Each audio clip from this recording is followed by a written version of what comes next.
पहले तो नीरव मोदी ने चिट्ठी लिखी है पीएनबी को 15 और 16 तारीख की, वो चिट्ठी सामने आ रही है। और उसके बाद में सरकार ने भी एक चिट्ठी लिखी है आरबीआई को। तमाम चिट्ठियों में क्या मसौदा है आपको बताते हैं। तो कर्ज चुकाने से नीरव मोदी ने इनकार कर दिया है। ये है, अगर अभी तक की हम पूरे सरमाए की बात करें तो क्या क्या कुछ चल रहा है। कर्ज चुकाने से नीरव मोदी का इनकार है, कहा कि आपने मामला सार्वजनिक कर दिया है और अब आपने मेरे विकल्प बंद कर दिए, यानी उल्टा चोर कोतवाल को डांटे और एक तो चोरी ऊपर से सीना चोरी। उन्होंने कहा कि इतना बड़ा स्कैम आरबीआई की नजर से कैसे बचा है। ये वित्त मंत्री की चिट्ठी है जो सरकार की ओर से, वित्त मंत्रालय की ओर से आरबीआई को लिखी गई है। यानी अब सरकार भी जाग गई है और दिखाना चाहती है कि वो इस मामले में सख्त है। इसी बीच पीएनबी के 3 और अधिकारी गिरफ्तार हो गए हैं और जो मेन ब्रांच थी ब्रैडी ब्रांच, वहां से जो है सारे डॉक्यूमेंट्स और कंप्यूटर सीज कर लिए गए हैं। तो ये अभी तक जो है टॉप खबरें इस पूरे मामले में, ये 3 चीजें हैं।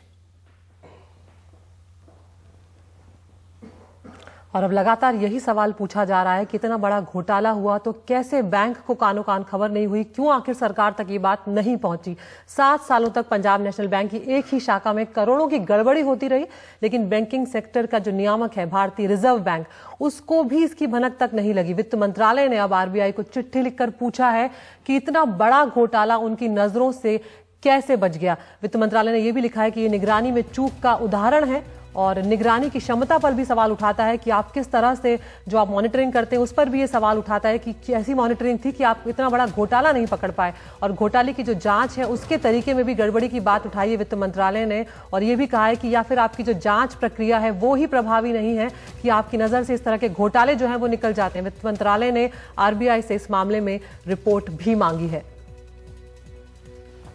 और हमारी संवाददाता ओइंतम ओझा जो लगातार इस मामले में हमें डिटेल्स दे रही हैं, अपडेट्स दे रही हैं, वो हमारे साथ फोन लाइन पे जुड़ी है। ओइंतम, ये जो चिट्ठी लिखी है, कुछ इसमें जो वर्ड्स यूज किए हैं वो बहुत हार्श वर्ड्स जिसे हम कहते हैं। तो आरबीआई पर तो सवाल उठाया है सरकार ने, और भी कुछ बातों पर सवाल उठाया, क्योंकि जो बैंकिंग सेक्टर है वो बहुत कॉम्प्लेक्स होता है, उसके प्रोसेस बहुत कॉम्प्लेक्स होते हैं। आम आदमी तो बेचारा इसमें फंसता रह जाता है। जी बिल्कुल, जैसे आपने बताया, ये जो चिट्ठी लिखी गई है फाइनेंस मिनिस्ट्री का जो बैंकिंग डिवीजन है वहां से ये चिट्ठी गया है आरबीआई को, और वहां पे बोला गया है कि क्या ये सिस्टमिक फेलियर है जिसके वजह से इतना बड़ा एक फ्रॉड हुआ, और या फिर क्या आरबीआई जो विनियम है, जो गाइडलाइंस पॉलिसीज है इस तरह के फ्रॉड को प्रिवेंट करने के लिए उसमें कुछ खामियां है क्या, या आरबीआई उन सारे विनियम को ठीक तरह से इम्प्लीमेंट नहीं कर पाए, इसकी वजह से हुआ है क्या, है उस चिट्ठी में फाइनेंस मिनिस्ट्री के लेकिन ओइंतम, अगर हमें बात करें, आपको क्या लगता है, क्योंकि आप फाइनेंस के मामले कवर करते रहती हैं, कि किसी इंडिविजुअल के फेलियर को सिस्टम का फेलियर कैसे बताया जा रहा है? क्योंकि यहाँ पे तो लग रहा है कि बिना अलग अलग स्टेप्स पे अगर लोग इसमें इन्वॉल्व ना हो, किसी को किकबैक्स ना मिले हो, किसी को अगर घूस नहीं मिली हो, तो इतना बड़ा काम हो नहीं सकता है। लेकिन अब फाइनेंस मिनिस्ट्री पूछ रहे हैं कि क्या ये सिस्टम की फेलियर है। आपको क्या लगता है कि ये सिस्टम फेल हुआ है या इंडिविजुअल फेल हुए हैं?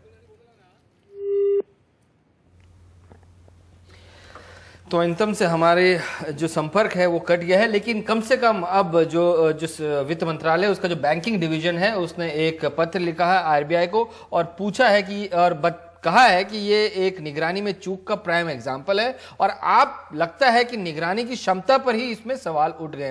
दरअसल जितने भी बैंकिंग ट्रांजैक्शन, जितने भी बैंक इस देश में हैं, उनको गवर्न करना आरबीआई का काम होता है। वहां पे काम सही ढंग से चल रहा है। बैंकों के अपने ऑडिट तो होते हैं, बैंकों के अपना निरीक्षण, हिसाब किताब तो होता है, लेकिन उस हिसाब किताब का भी एक हिसाब किताब आरबीआई रखता है। तो कई सारे सवाल यहां पर वित्त मंत्रालय ने, फाइनेंस मिनिस्ट्री ने आरबीआई को चिट्ठी लिखकर पूछे हैं और इस पर रिपोर्ट मांगी है।